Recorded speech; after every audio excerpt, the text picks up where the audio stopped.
Buenos días, feliz sábado. Dios les bendiga. Vamos a dar comienzo al tema de esta mañana. Estamos continuando con el tema del capítulo 3 de Nehemías, en la reparación de las diferentes puertas y la muralla.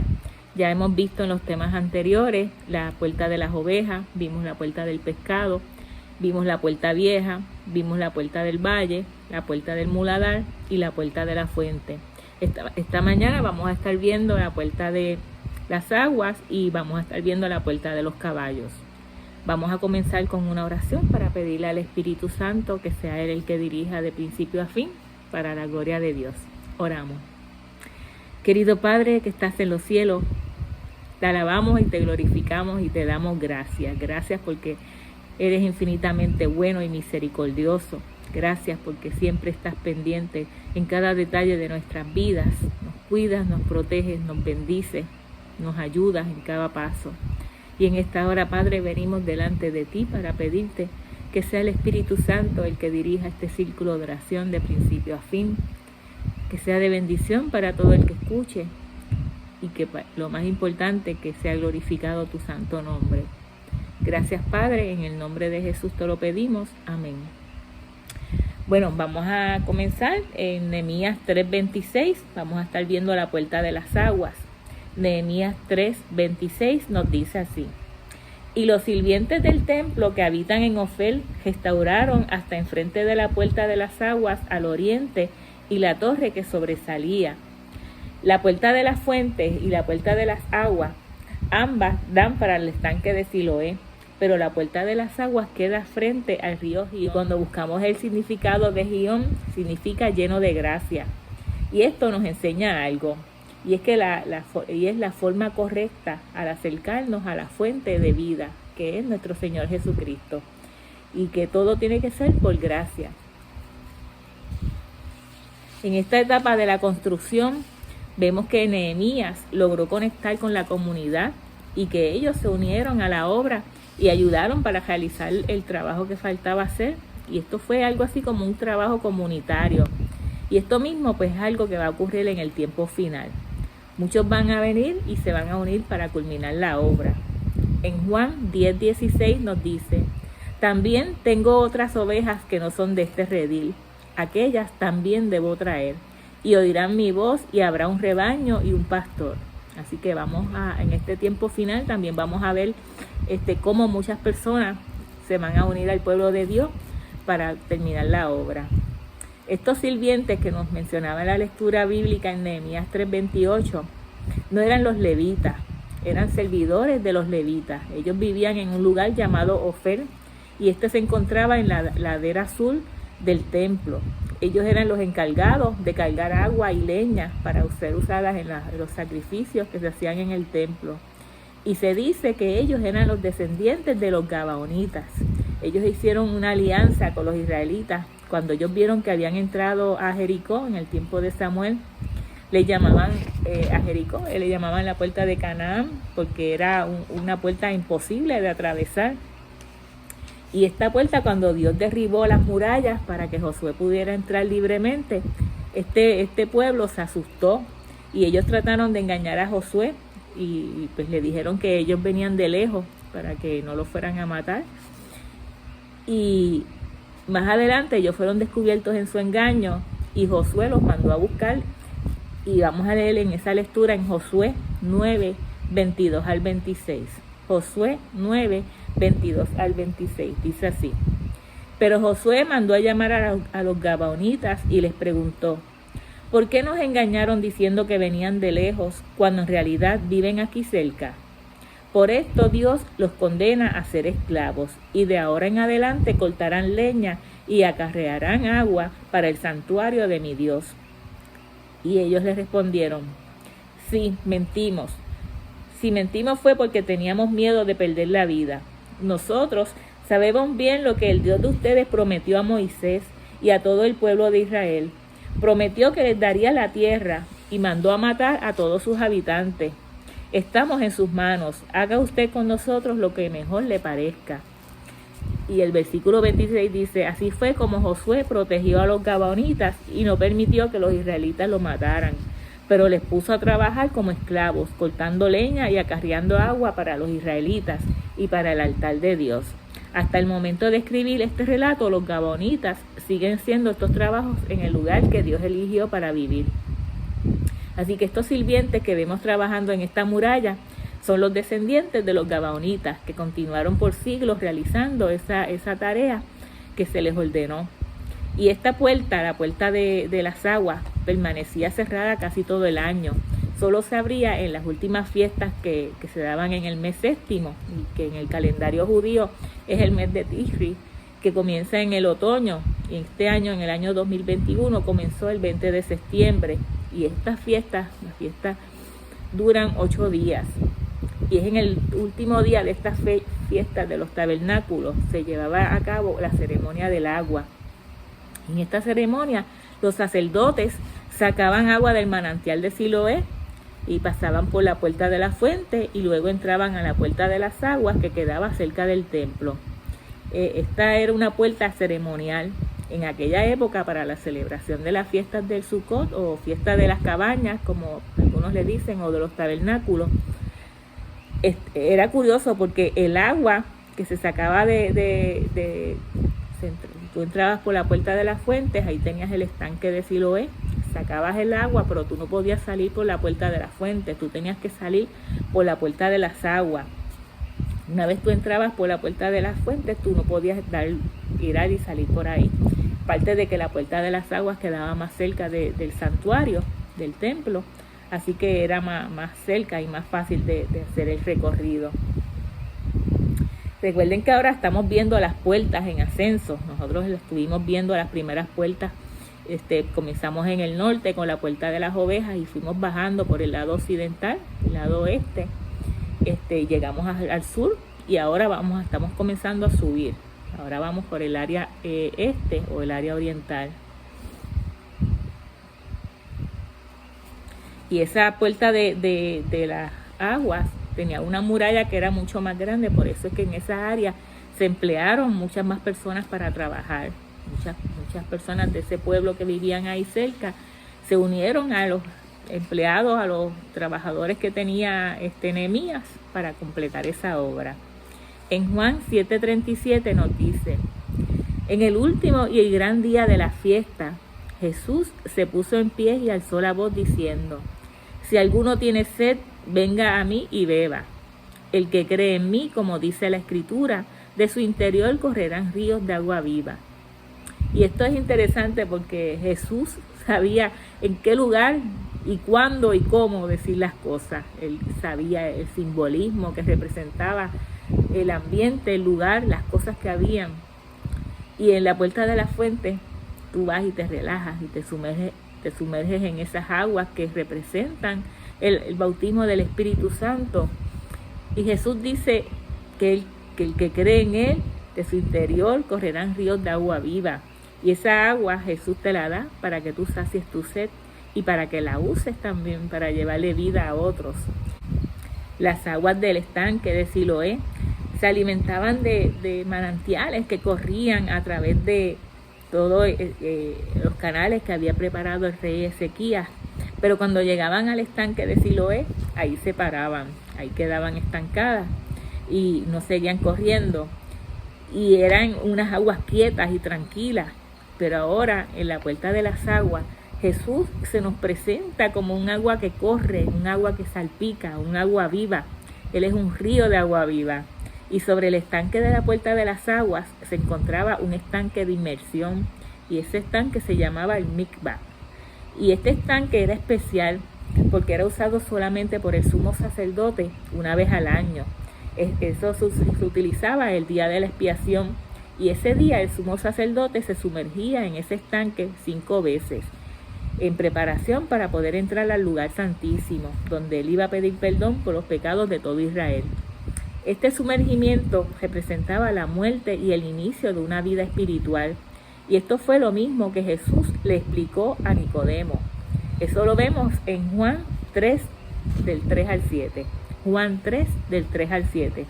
Dice así: respondió Jesús y le dijo: de cierto te digo que el que no que el que no naciere de nuevo no puede ver el reino de Dios. Nicodemo le dijo: ¿cómo puede un hombre nacer siendo viejo? ¿Puede acaso entrar por segunda vez en el vientre de su madre y nacer? Respondiendo Jesús: de cierto te digo, que el que no naciere del agua y del Espíritu no puede entrar en el reino de Dios. Lo que es nacido de la carne, carne es, y lo que es nacido del Espíritu, Espíritu es. No te maravilles de que te dije, os es necesario nacer de nuevo. Cuando Jesús le está hablando aquí a Nicodemo, Nicodemo representa a un líder espiritual, a un miembro, él era miembro del Sanedrín. Él está diciendo, pues mira, no es ir y tomar agua en la fuente, era también ir y sumergirte en el agua. Cuando Jesús le dice a Nicodemo, tú tienes que nacer de nuevo, se refiere a nacer en el vientre que Dios ha dispuesto para que toda la humanidad pueda ser bautizada, para que todos nos sumerjamos y que muramos a nuestra vida, a la vida mundanal, a la vida de la vieja Adriana. El bautismo no solo quita la suciedad de la carne, sino la de la conciencia mediante la resurrección de Jesús. Muchos dicen que cuando tú te bautizas es que llega el Espíritu Santo a tu vida, pero no es así, porque cuando nosotros vemos el orden en que se reconstruyeron estas puertas, tú te das cuenta que siempre el Espíritu Santo ha estado en tu vida. Él es quien siempre te está buscando, siempre está abriendo tus ojos para convencerte de pecado, de justicia y de juicio, que esa es la obra del Espíritu Santo. Y lo que ocurre en la puerta de la fuente y luego se rectifica en la puerta de las aguas es tu convencimiento y tu reconocimiento de quién tú eres. Tú eres una criatura pecadora que solo mereces la muerte porque la paga del pecado es muerte, pero que crees firmemente en ese sacrificio que Jesús hizo en esa cruz, que crees que Él murió por ti y por mí y que cargó nuestros pecados y que ya Él cumplió esa condena que hay para los que cometen pecado, que es la muerte. Y por fe aceptamos ese sacrificio que Jesús hizo por nosotros y reconocemos quiénes somos y lo que hizo Jesús. Entonces morimos a nuestra vieja vida en ese bautismo y salimos del agua como criaturas nuevas, llenas del Espíritu Santo. Porque no es porque el Espíritu Santo no estuviera en tu vida, sino porque es a partir de ese momento que tú comienzas a entender tu posición y tu condición y estás dispuesto a colaborar y a permitir que el Espíritu Santo realice ese trabajo de transformación que necesitamos tener como nuevas criaturas. Es en el bautismo que nosotros nos humillamos y reconocemos nuestra condición, y una vez nosotros reconocemos nuestra condición, es más fácil para el Espíritu Santo trabajar con nosotros. ¿Quién le dijo al eunuco que estudiara las Escrituras? ¿Quién le dijo a Felipe que se acercara a ese carro? ¿Quién puso aquel fervor en el corazón de aquel hombre? ¿Quién fue el que lo convenció de pecado? El Espíritu Santo. Y todo esto ocurrió antes de que el eunuco se bautizara. Así que el Espíritu Santo está en nuestras vidas desde siempre. ¿Quién me convenció a mí de lo miserable que yo era en mi vida? ¿Quién me convenció de pecado? ¿Quién me convenció de que me arrepintiera? ¿Quién me convenció y me dio la esperanza de que Jesús había cargado con mis pecados y que pagó el precio de mis pecados? ¿Y quién me convenció que Dios me había perdonado esos pecados? Y me convenció de que habrá un juicio. Todo esto es obra del Espíritu Santo. El Espíritu Santo trabajando en nuestras vidas. El Espíritu Santo está en tu vida desde que nace.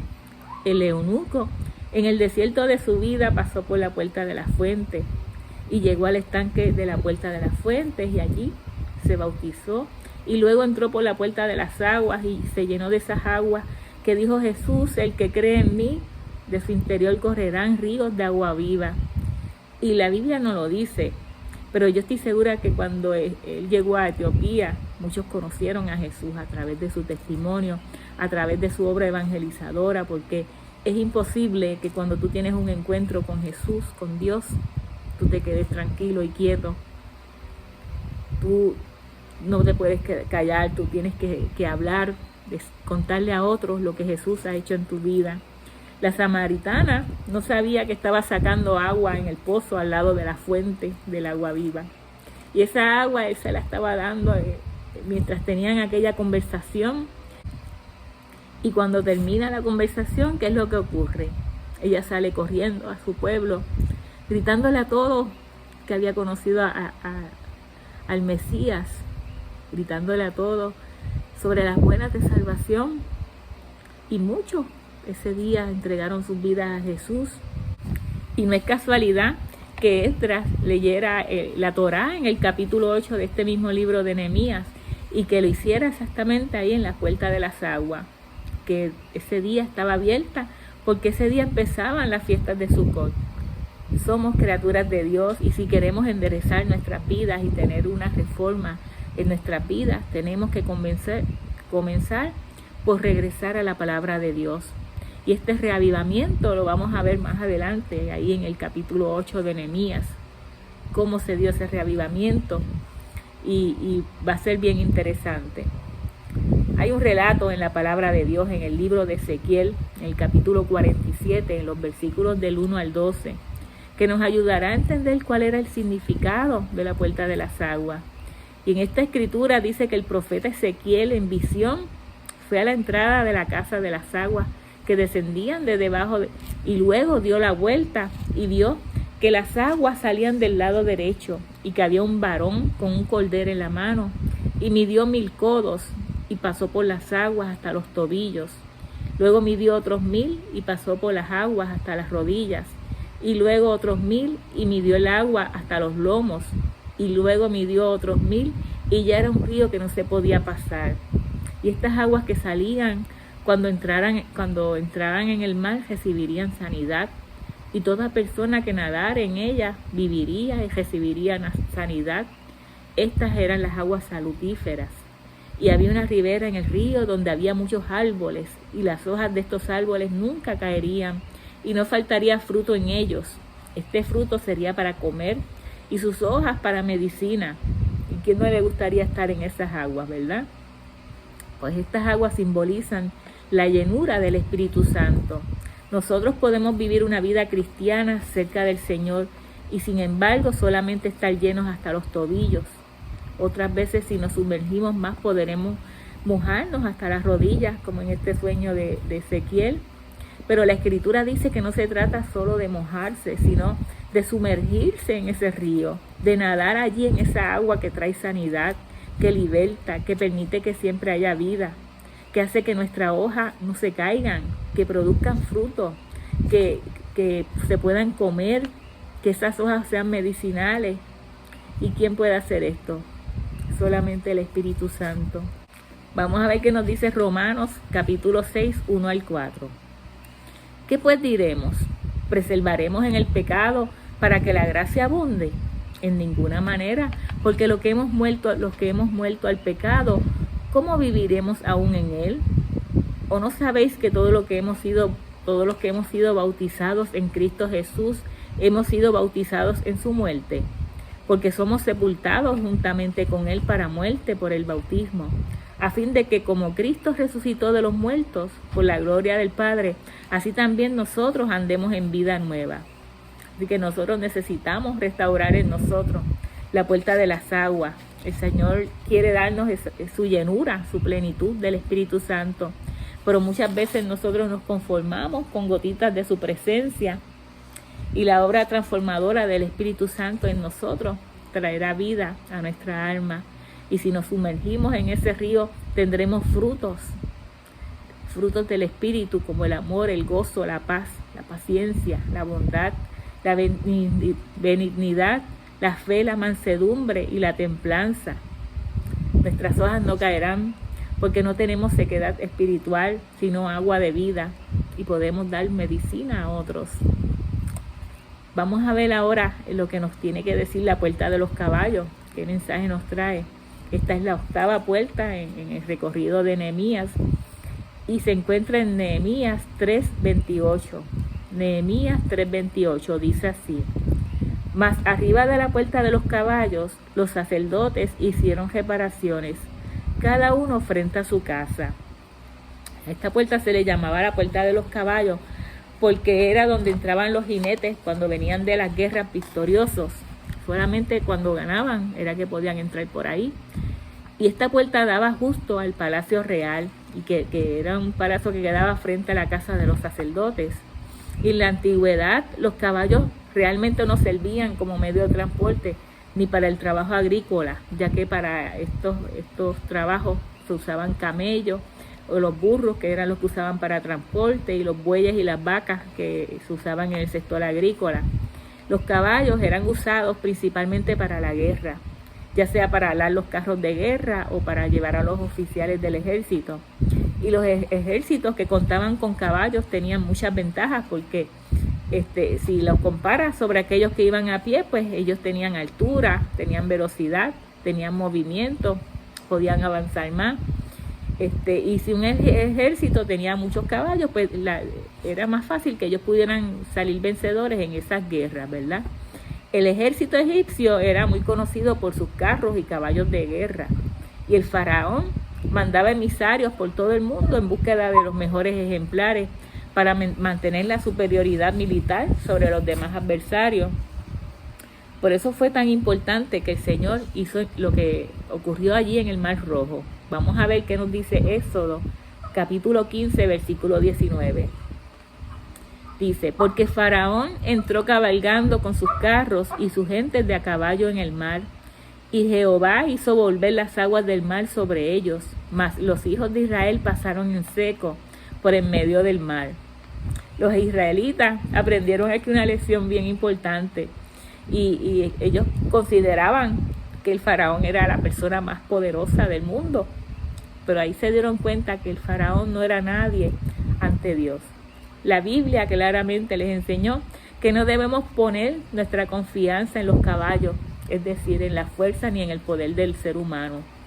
Los caballos eran muy importantes sobre todo para este pueblo, que era un pueblo que toda su vida ha estado en guerra, y era necesario que ellos construyeran esta puerta, porque a través de ella el pueblo necesitaba recordar la fortaleza que un día ellos habían tenido, recordar las batallas que habían ganado.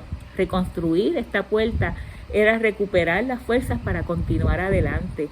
Reconstruir esta puerta era un acto de fe, pensando en que un día volverían a entrar por esas puertas los caballos victoriosos con sus jinetes, después de haber vivido su derrota con Babilonia, y de ver que su rey había sido llevado cautivo, y de ver cómo sus príncipes como Daniel y sus amigos también habían sido llevados cautivos, y después de ver su ciudad destruida y de vivir esos momentos de derrota, después de que tú ves cómo es que el enemigo acabó con tu matrimonio, o después que tú ves cómo es que el enemigo destruyó a tus hijos, o tu economía, o tu casa, o tu vida, o tu fe, o tu paciencia, o destruyó el amor.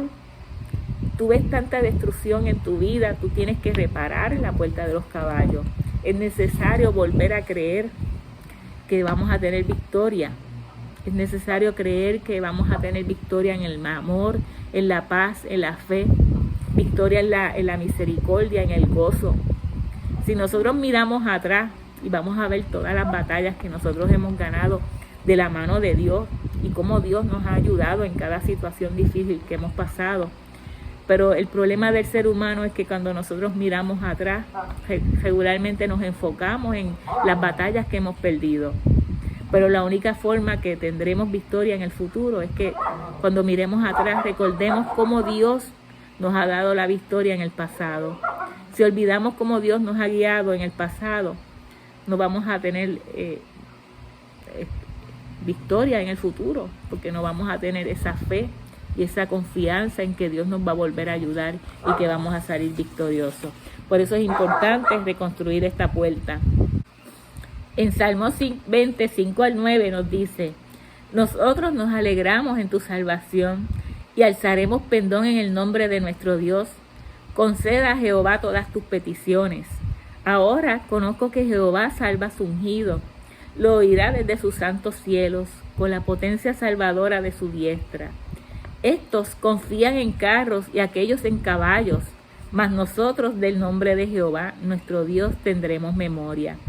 Ellos flaquean y caen, mas nosotros nos levantamos y estamos en pie. Salva a Jehová. Que el Rey nos oiga aquel día que lo invoquemos. Qué bonito, ¿verdad?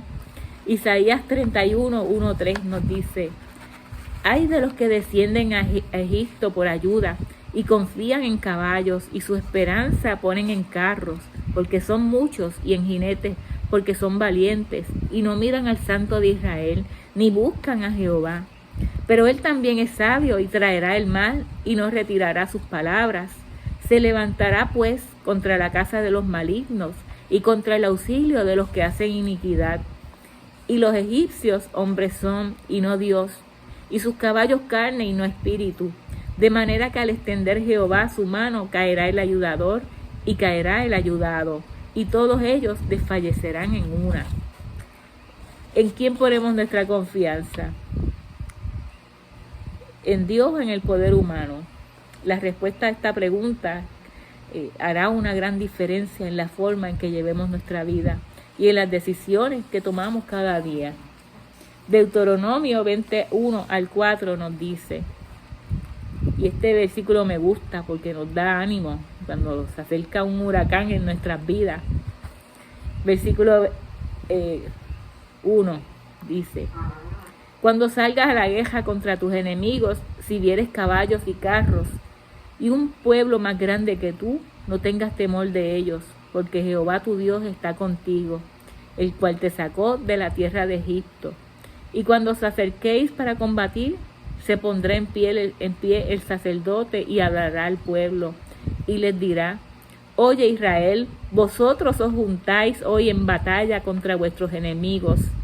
No desmaye vuestro corazón, no temáis ni os osoréis, ni tampoco os desalentéis delante de ellos, porque Jehová vuestro Dios va con nosotros para pelear por vosotros con vuestros enemigos, para salvarnos.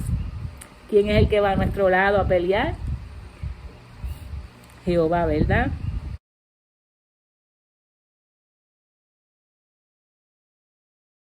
En esta puerta de los caballos aprendemos lo que es la guerra espiritual, la batalla espiritual. Tarde o temprano cada uno de nosotros tenemos que enfrentar batallas espirituales, pero no debemos tener miedo porque el Señor está con nosotros.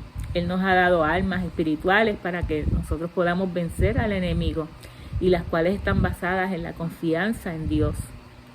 En Efesios 6, 11 al 18 vamos a ver estas armas que Él nos ha dado.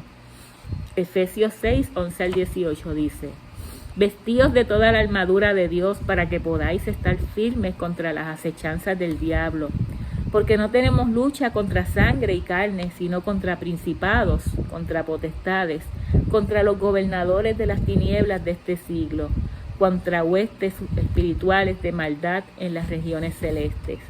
Por tanto, tomad toda la armadura de Dios para que podáis resistir en el día malo, y habiendo acabado todo, estar firmes. Estad pues firmes, ceñidos vuestros lomos con la verdad y vestidos con la coraza de justicia, y calzados los pies con el apresto del evangelio de la paz. Sobre todo tomad el escudo de la fe con que podáis apagar todos los dardos de fuego de maligno. Y tomad el yelmo de la salvación y la espada del Espíritu, que es la palabra de Dios, orando en todo tiempo con toda oración y súplica en el Espíritu, y velando en ello con toda perseverancia y súplica por todos los santos. Muchas veces tratamos de luchar en lo natural con nuestras propias fuerzas, pero eso es confiar en carros y en caballos. La lucha de nosotros no es carnal, sino espiritual, y nuestras armas son la verdad, la justicia, la fe, la salvación, la palabra de Dios y la oración. Son las armas que Dios nos ha dejado, y son armas poderosas.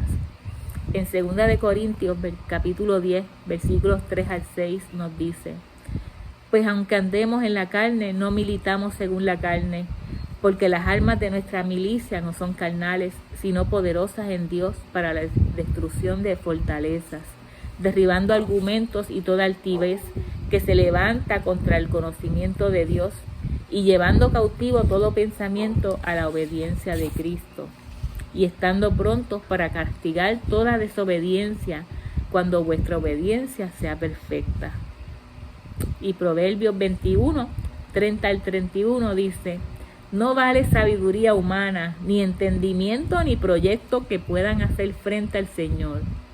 Se prepara el caballo para el día de la batalla, pero la victoria es del Señor. Gloria a Dios, ¿verdad? Faraón pensaba que si él tenía un buen ejército y unos caballos ejemplares y unos buenos jinetes, él podía ganar todas las victorias, cuando en realidad las victorias son del Todopoderoso.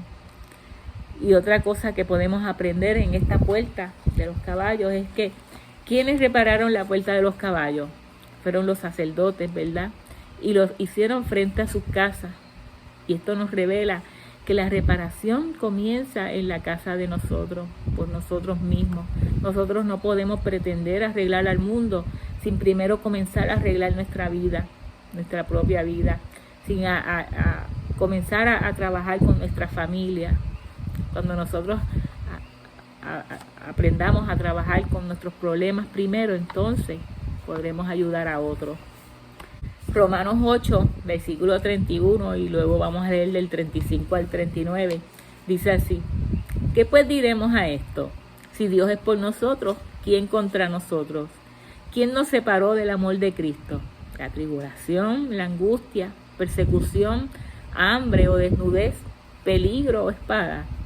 Como está escrito: por causa de ti somos muertos todo el tiempo, somos contados como ovejas de matadero. Antes, en todas estas cosas, más que vencedores por medio de aquel que nos amó, por el cual estoy seguro de que ni la muerte, ni la vida, ni ángeles, ni principados, ni potestades, ni lo presente, ni lo porvenir, ni lo alto, ni lo profundo, ni ninguna otra cosa creada nos podrá separar del amor de Dios que es en Cristo Jesús nuestro Señor. Gloria a Dios. Y ya estamos terminando, vamos a culminar con el Salmo 33, versículos del 17 al 22. Dice: vano para salvarse es el caballo, la grandeza de su fuerza a nadie podrá librar. He aquí el ojo de Jehová sobre los que le temen, sobre los que esperan en su misericordia, para librar sus almas de la muerte y para darles vida en tiempo de hambre. Nuestra alma esperará a Jehová, nuestra ayuda y nuestro escudo es Él. Por tanto, en Él se alegrará nuestro corazón, porque en su santo nombre hemos confiado.